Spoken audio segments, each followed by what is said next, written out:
Prime time on a Tuesday evening. I am your Tuesday host, Easton Freeze. Unusual prime time for you all. It's been a day full of yapping. Let me tell you, a lot of yapping going on social media, revolving around the Titans. On one hand, I am elated that it's about actual football because for so much of this season, you people just haven't cared about the actual football, and it's been draining to those of us who care about the actual football.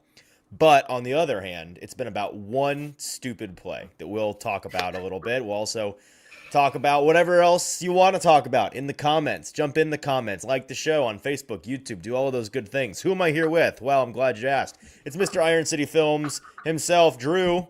Hello, introduce yourself to the people. Thank you for joining me this evening.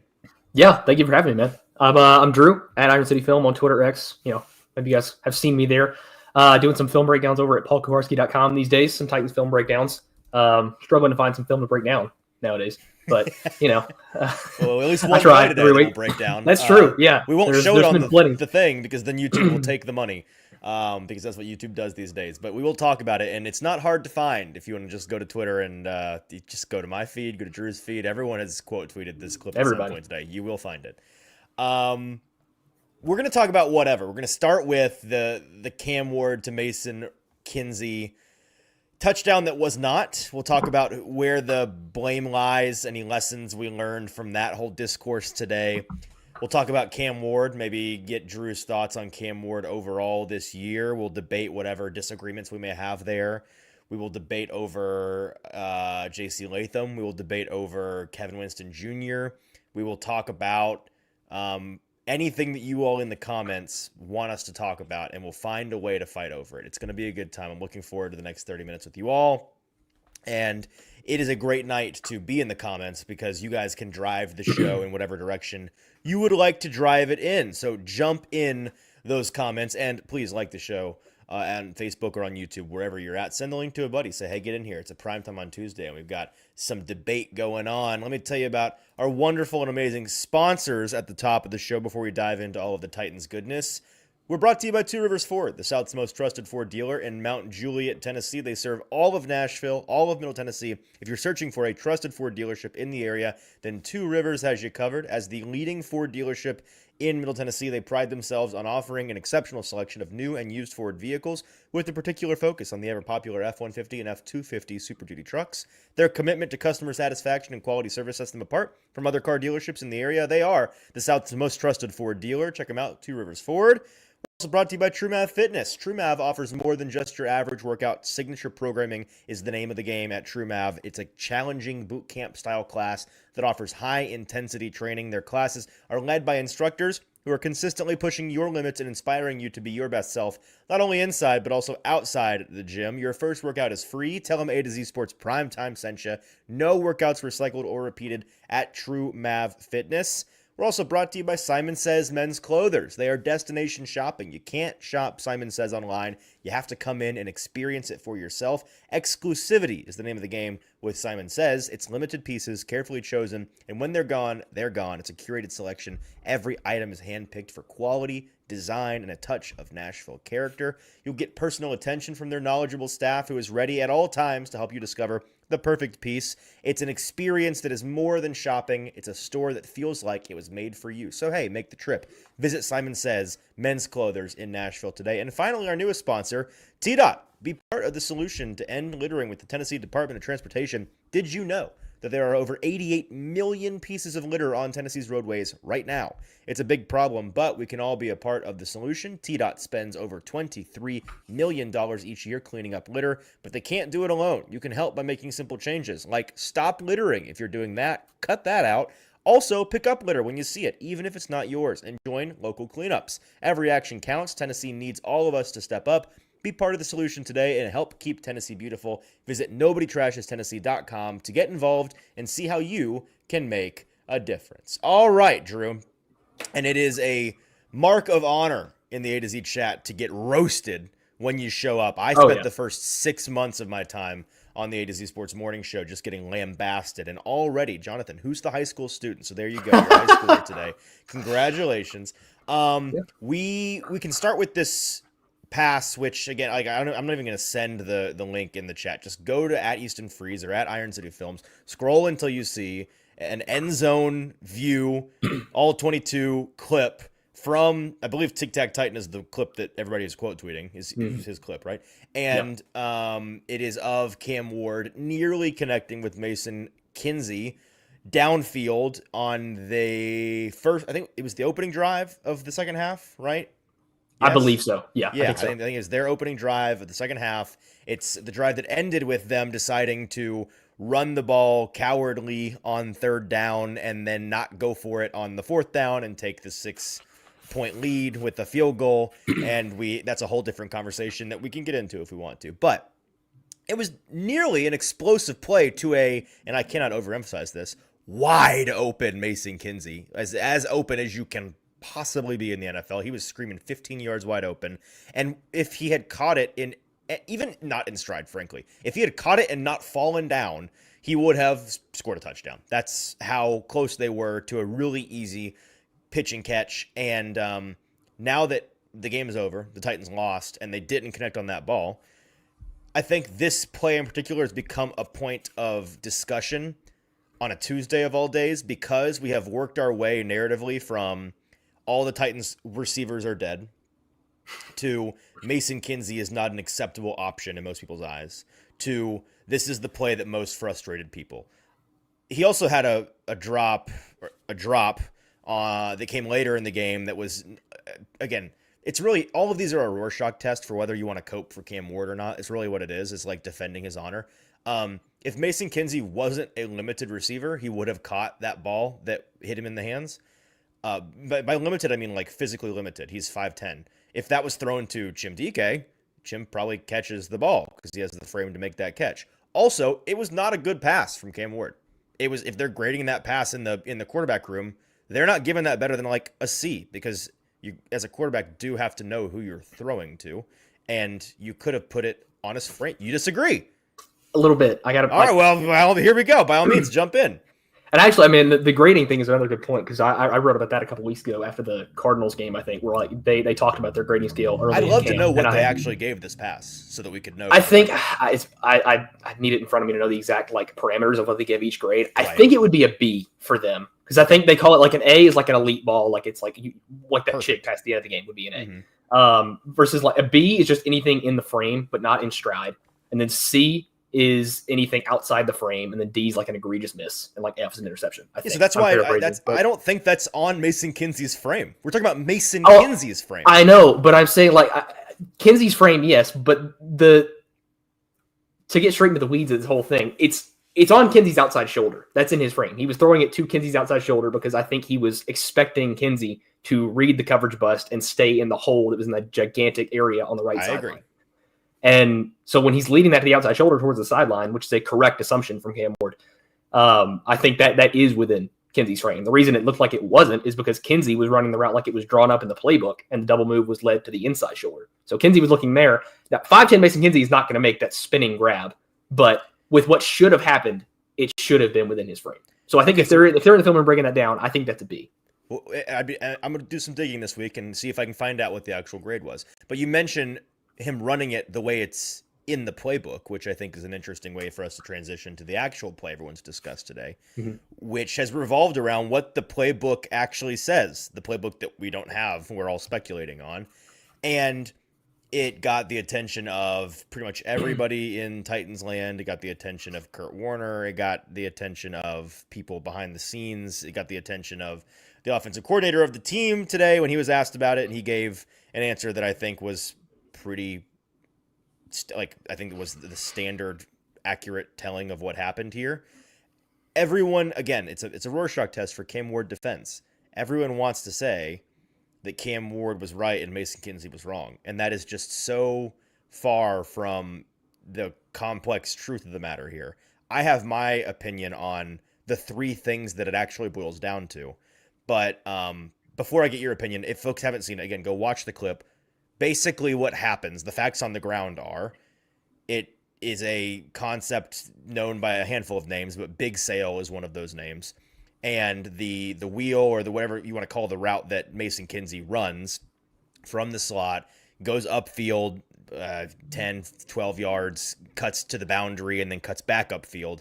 And he's wide open. I forget where he was it was inside the 10-yard line where he would have caught the ball. And he, after his second cut upfield, turns back inside over his inside shoulder. Cam Ward throws the ball to where he would have been able to catch it if he turned over his outside shoulder. Now, Cam Ward, I don't know if you want to call it a full-blown sprint out or not. He got outside the numbers, I believe, or maybe on the numbers, but he's rolling out, he's booting, and then throws this on the move. So with that understanding of what happened, what was your opinion? What is your opinion on this play design, the execution of the play, all of these things?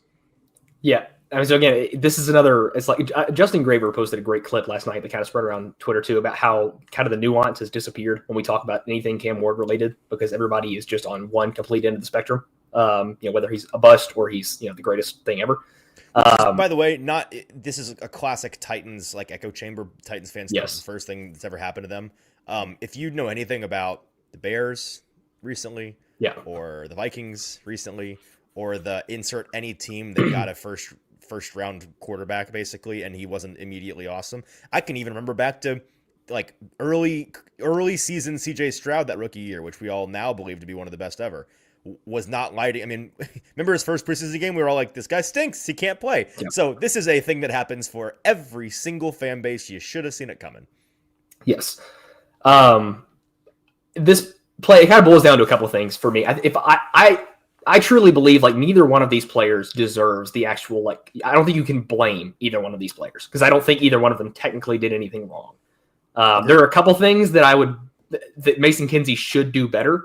But Mason Kinsey got off the practice squad two days before the game. You're not going to expect a 5'10" Mason Kinsey who's floated in and off the practice squad for the past 6 years to make those kinds of plays. Like, should Mason Kinsey read the zone or read the hole when the defense better? Yes. Should Mason Kinsey run that tighter to the sideline and not run the double move so far like inside of the numbers? Yes. Mm-hmm. But again, I can't. He ran the double move the way it was designed. The problem is how it was designed to me, and this is the part we're going to disagree on.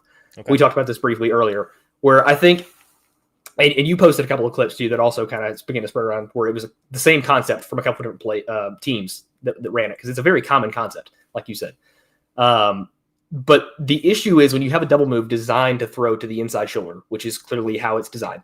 What doesn't make sense to me and why I would say it's poorly designed is to have a designed rollout to the right, which it clearly was. They were moving the pocket because they couldn't block anybody in this game. That's an incredibly difficult throw for your quarterback to be rolling to his right and throw a double move leading to the inside shoulder. Now, I mean, you're asking Cam Ward to make difficult throws all the time. That's he's first overall pick, but that's just, you're making it unnecessarily difficult to me. What about it is so difficult? Because my understanding, this is not just my opinion. I did a lot of digging on this. My understanding is that the throw that is on paper in the playbook being asked to be made, which we can argue whether or not, again, this is execution versus design, right?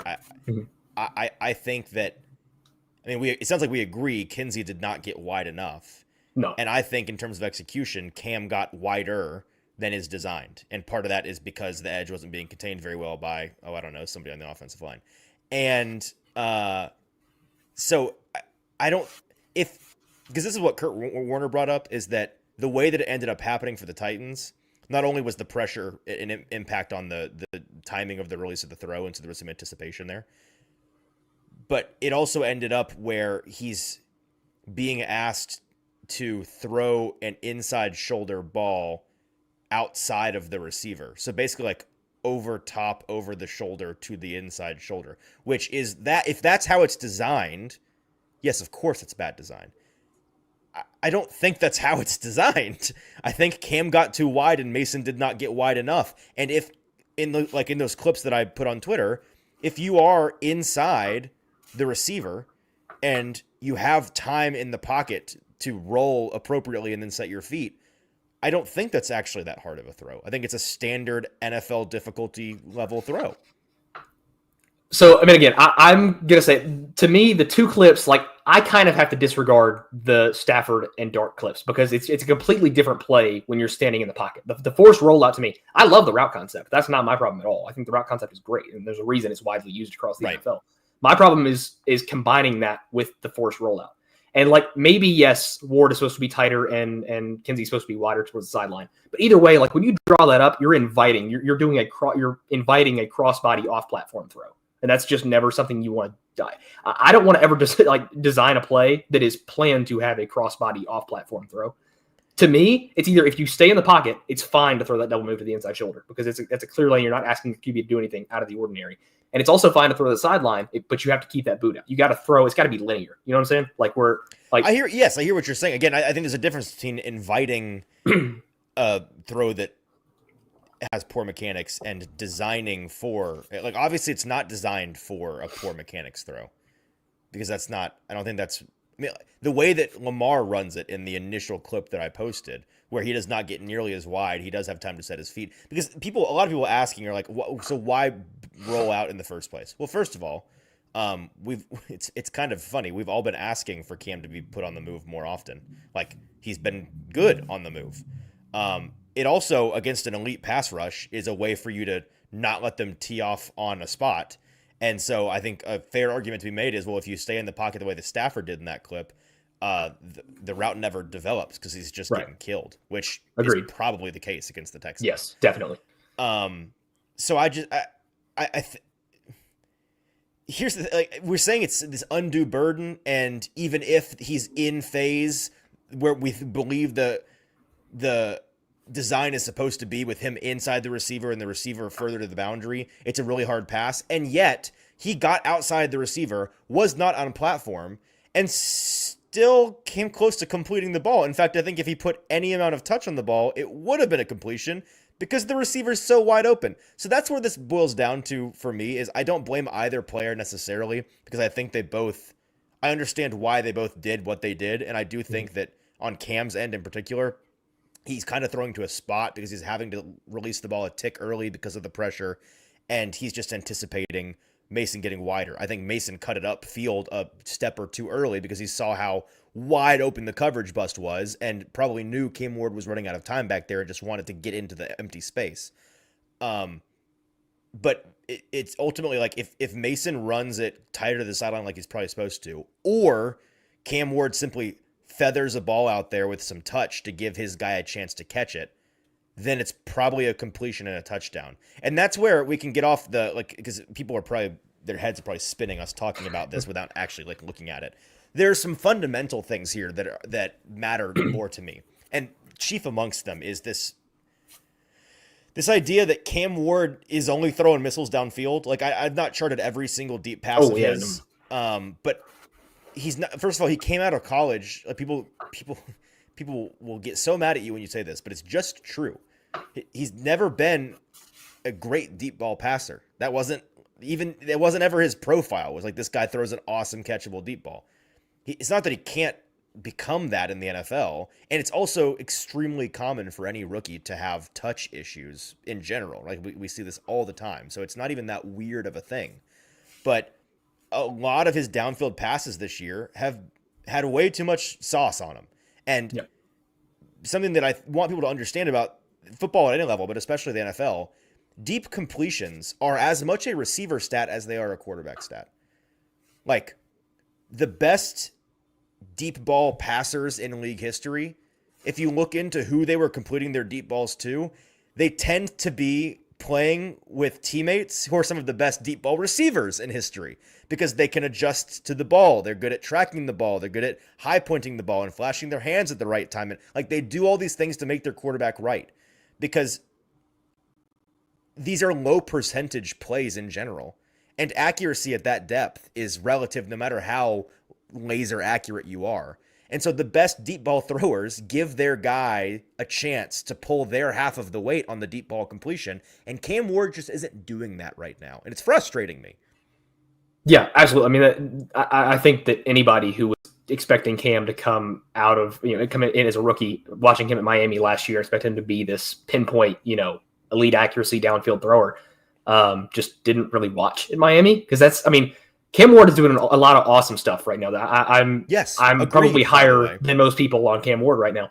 But, the accuracy is pretty clearly the worst part right now. The lower half mechanics are still a disaster. He's inaccurate at every level of the field.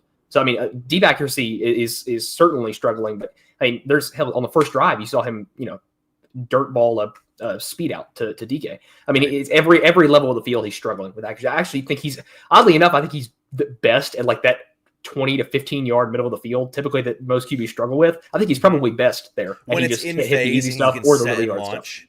Yeah, like a five-step drop, set and launch, first read. I agree 100%.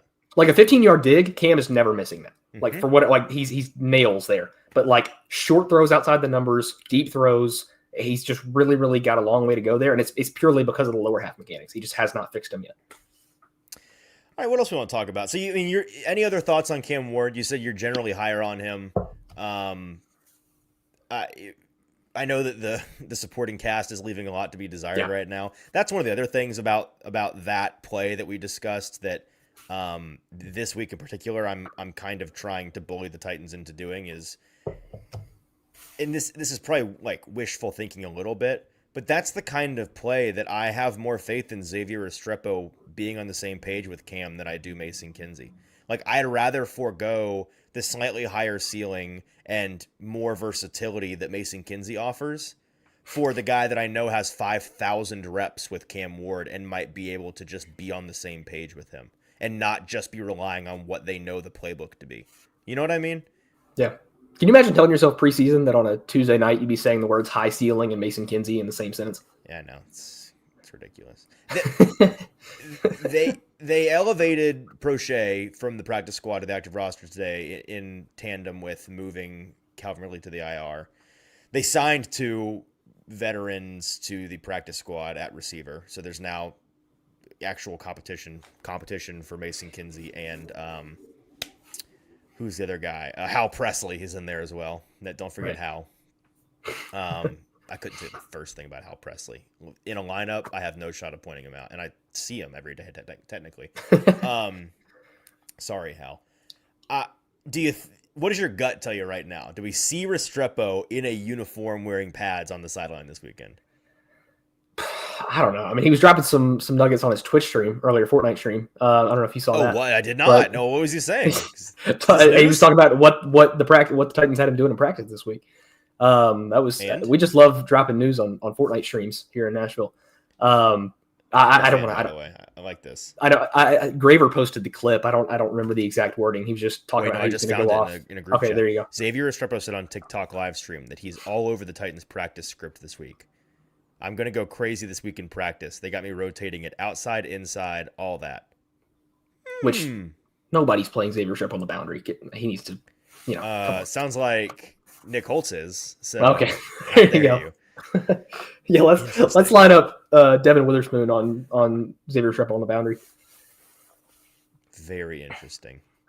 But back to the Cam Ward conversation, just to wrap up. Any thoughts there? I think that, again, it's impossible to get a clean evaluation with how just disastrous the supporting cast is right now. But I think when you're just breaking it down into traits and what you can glean from his play, 11 weeks through his rookie season, the mental attributes that made him worthy of the first overall pick are only getting better to me. Like, processing is always going to be the most important thing to me when evaluating QBs, because I think it's what makes QBs great. And Cam is one of the better processors I've seen in their first 11 games in a long time. Like, I agree. Just on the first drive alone, you saw 2 quarters looks from them that he recognizes him pre-snap, looks off the linebacker, and the anticipation and timing is always perfect. Like that, there's a lot of really rare mental traits that young quarterbacks don't have that Cam Ward is showing on a weekly basis. So, like, yes, the accuracy is not good. No, the pocket's not great. But those things are both probably the most easily fixable thing in a young quarterback, and it's the things that come with experience the most. So I think all of the intangibles and stuff you can't teach or develop is what Cam is showing on a weekly basis and is only getting better at. So I think with what you can tell from the supporting cast now, which is not much, there's only reasons to be, positive about Cam Ward right now. Yeah, I think that's a really good point that I haven't really heard talked about a whole lot, but it's gotten lost in the sauce. We talked about it a whole lot during his draft process and in the summer, where, the sticking point, the selling point for this regime on Cam was that he was just that rare guy mentally. That's more than just like his mentality and his aura and his grit. It's like he sees the field at a level that most rookies don't. And I'm with you that I would much rather have a guy that I know sees it, and we've just got to get better at executing on it than the inverse. Because you can be a freak execution athlete that's just the best ever, but if you don't see it, it doesn't do you any good. So, Justin Fields. One of many examples, but Justin Fields. It's like a string quarterback, Justin Fields now. Forgot about that. Recently benched. I want to talk about one guy we disagree on and one guy we agree on. Okay. Both young players, both firmly in the future of this franchise, no doubt about that. J.C. Latham, a guy that it sounds like you're actively writing a hit piece manifesto on. So correct. It'll come out tomorrow. I've alerted the correct authorities. Your days of freedom are numbered. There's gonna be a libel suit on this piece. Yeah. Do you want to talk about why you hate J.C. Latham and you think he's a bust? Yeah, there you go. Put the you nailed it right there. That's what you're writing, right? Exactly. I do have a film breakdown on the Houston game coming out tomorrow. I've been somebody that's been pretty vocally low on JC. I tried to be a little bit quieter about it through the rookie season. I never really loved the pick, but I was going to give him, the opportunity past the rookie season. I'm a lot more concerned this year because there were leaps that he needed to take that I don't think he has yet. I have been team guard from day one. I was my draft eval on him. I'm also a lot harder on tackles that don't have the range and guys that lose speed on the outside. That's just the way I am as an evaluator. That's kind of my preference in these guys. So I'm going to be naturally harder on JC. But this game specifically is one that kind of perked my ears up and made me be a little bit more vocal about it than normal. There was that stat line from Next Gen Stats that had the 17 matchups against Will Anderson and 0 pressures allowed. The thing that I tweeted about 5 minutes after the football game, by the way. Oh, yeah, I was just subtweeting Easton all day today. So this is why I guess technically the stat is not wrong. It's technically true, by the way. Correct. Yes, the stat is technically true, but that's why I am vehemently anti-stats by themselves. They are useless in a vacuum. You have to have context from that's film. Foolish on your part. I am pro stats when they support my narrative. You know exactly. what I mean? That's the way to be, really. I am pro the stats that make me happy and anti the ones that don't. That's how you. That's the way everyone should live their life, frankly. It is. But I went through and charted the games just because I really didn't believe it from watching just from the broadcast angle. And said it's no shot. Exactly, yeah. And by my count, 11 of the 17 matchups, he had chip and or guard help on that, which is been a consistent theme all throughout his rookie year and this year, which I think is, again, you know better than I do how the building feels about him. But it's pretty indicative of their level of trust in JC. And again, the hip injury, it complicates things this year. To me, I think he's looked back to 100% the past 2 weeks. Physically. Correct. But still, that's not, that 100% is not good. And are not good enough, I should say, for what they need him to be right now, which is they desperately need JC to pan out. But in those, 6 matchups, well, actually true matchups where you don't have, a chip from the running back or the tight end or guard help, they kind of you can't evaluate. That's not a real pass rushing rep to evaluate when you have chip help. So out of those 6, I charted 3 wins and 3 losses. I think that again, doesn't sound bad. Like sounds 50-50. Pretty good to me. Correct. I don't know. All 3 of those wins. Pretty good pass rushers over there, by the way. Pretty good. Not your average pass rushers. All 3 of those wins came on the last drive for whatever reason. So credit to JC for really, kind of corralling it when it mattered. A clutch player. There you go. But I think that again, the range issues were killer all day. That's why that's why you constantly see the chip help, is because I think the organization knows and the coaching staff knows that this guy just can't handle NFL speed on the outside. It's been a problem. I mean, obviously it was compounded earlier this year. Like the Raiders game was the worst example where you're still dealing with the hip, and that was compounded with the already existing dealing with the hip, issues. and if we're being honest, getting fat. That's true. Yeah, being on the couch by doctor's orders. You're already a 300-pound lineman. What do you think is going to happen? You know what I mean? Yeah. Mm-hmm. So again, every single Danielle Hunter matchup, he had chip help. By the way, he didn't get any pure matchups against Danielle Hunter, which there's a reason for that. So to me, that's indicative of the trust level that the staff has in him right now. There was actually one rep where he had chip help and still managed to lose the outside track to Will Anderson Jr. And it didn't matter. Is that indicative of how the staff feels, or is it indicative of how the guy calling out the protection feels? They're not trusting Cam to choose who chips right now, are they? I don't know. There's no way. I don't know. I'm just asking questions. I mean, obviously, I'm not in the huddle. I don't know. He's in some way influencing the protection. Right? We know that they've given him the reins to some extent. Well, I mean, Cam Ward's a great O-line evaluator if he's actually the one out there calling the chips. This guy gets it. Cam Ward knows what's going to get him more killed. reason that I'm high on Cam Ward right there. Yeah, exactly. Okay. So yeah, and I think it's pretty clear. It's been a limiter on the offense for. So this is what you're saying right now. JC, Dan Moore, same caliber of tackle. I think the offensive line would be better if that was true. But wait, so is that a rip of Dan Moore, or is it a? That's a rip on JC. If we had two Dan Moores, we'd be better off than if Dan you think Moore he's JC. Worse than Dan Moore. I mean, they were both abysmal on Sunday. I'm not what I asked Dan Moore on. Well, I mean, over the course of the season, I would say Dan Moore has played better. Wow. All right. I just have nothing I can add to that. It's just I'm glad your opinion on that is out there. Let's talk about a guy we do agree on. To end, we'll end Kumbaya holding hands. There we go. In harmony. Happy ending.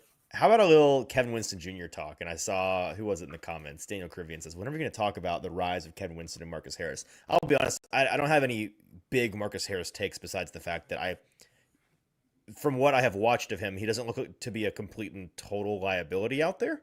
So, like, he's amongst a bad group of cornerbacks, and he's not standing out as the worst. So, like, that's not, it's something. The rookie is not the worst of the bad guys, but does he look like a starter in this league? No. Yeah. Kevin Winston, however, does look like a starter in this league by a long shot. He looks really, really good, especially in this Houston game. Yeah. So, I mean, I was kind of holding out my thoughts on Winston because he only had like, what, 20 between 20 and 25 snaps the 2 weeks before this, and most of them were special teams. Yeah. There was not a lot to grade until, they lost Xavier Woods on Sunday.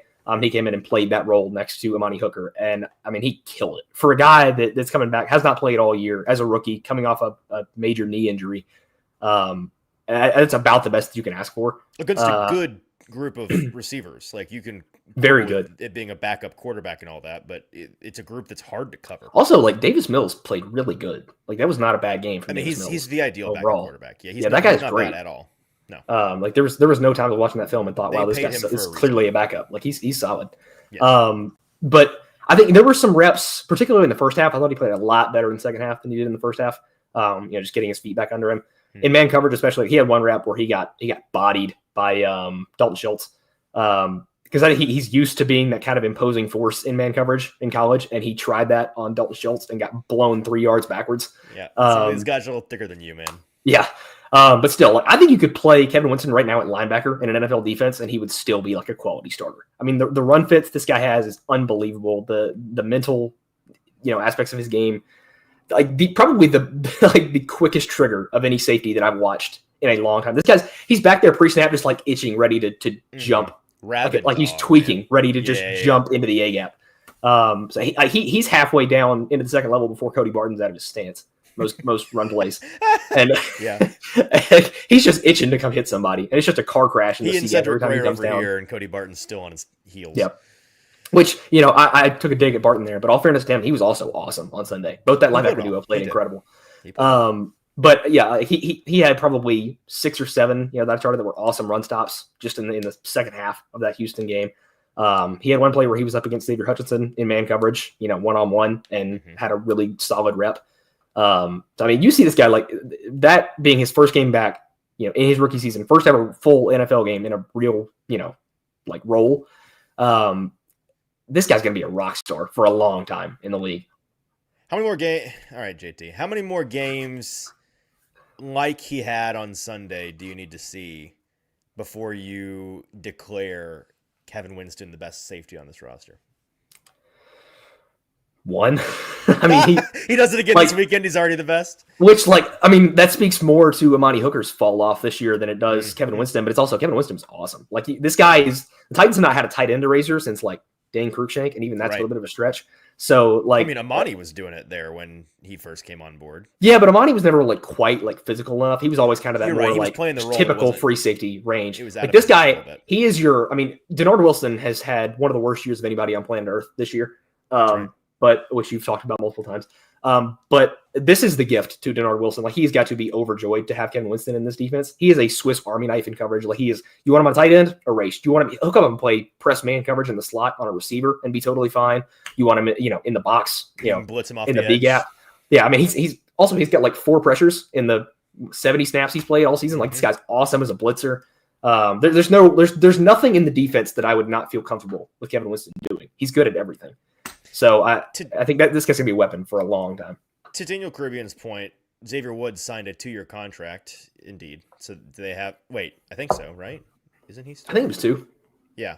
It was 2 for 9. Right? That sounds right. Either way, when Woods is back healthy this year, you're not going to be advocating for him to come back into the starting lineup, I'm assuming.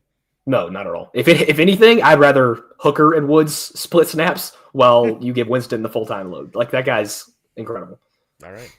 Anything else on anybody's mind? Last call. You got any thoughts? Any parting shots you need to take at people? Most of them were JC, and I already got that out. I already called Dan Moore better than him, so that's on the record.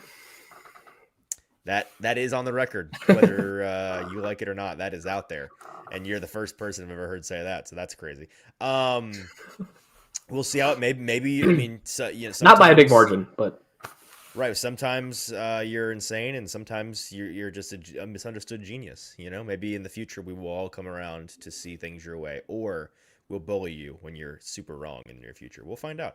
Exactly. Thanks for hanging out with me on a random yappy Tuesday evening. This was fun. We'll have to do it again sometime. Tell everybody where they can find your stuff besides the article that you write tomorrow that probably doesn't need to be paid attention to. Yeah, exactly. Pretty much everything I do is right there. It's not on the thing actually because StreamYard is not popping up. I'm used to that being underneath me. My @ is at Iron City Film on Twitter /X. Anything and everything I do is posted there. That's where I'm talking ball most of the time. So yeah, you can find me there. I don't do much outside of there other than write.